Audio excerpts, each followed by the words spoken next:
Hello and welcome back to Distillery Corner. So our next one is Glentauchers. Yes. A slightly less well-known whiskey. I think it's predominantly used in blends. Yeah, it's a Pernod Ricard distillery, Yeah. Chivas distillery, and it's mainly used for blending. Yeah. And you do not see a lot of this No. single malt about. Yeah. It's really quite rare. Yeah. I'm not sure if Pernod Ricard actually do a Glentauchers Right.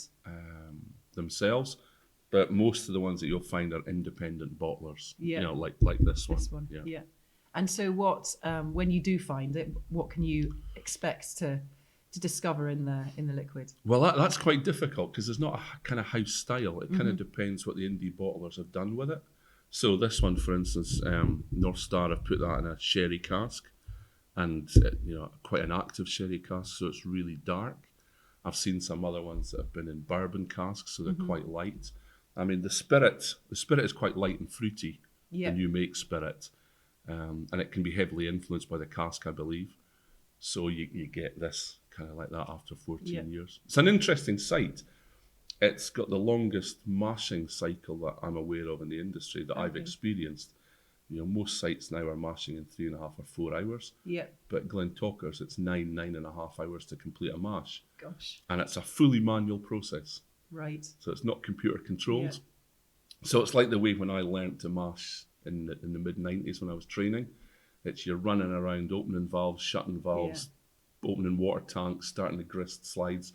It's great to see. Yeah.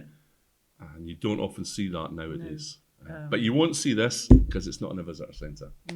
No, exactly. No. And the mashing length, that's just purely a processing time. It's a process physical thing. No, it's not gonna impact significantly on the spirit. I mean, they get a clear wort. Yeah. So that's gonna lead away from a nutty, biscuity spirit and lead more to a fruity, sweet spirit. Yeah. But that also depends on the length of fermentation. Yeah. But it's just notable how long it takes to mash there.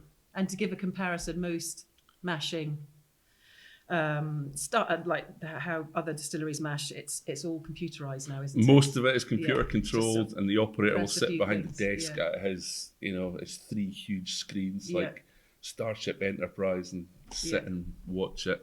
But Talkers is different. Yeah. Excellent. Oh well, great. Thank you very much. You're welcome.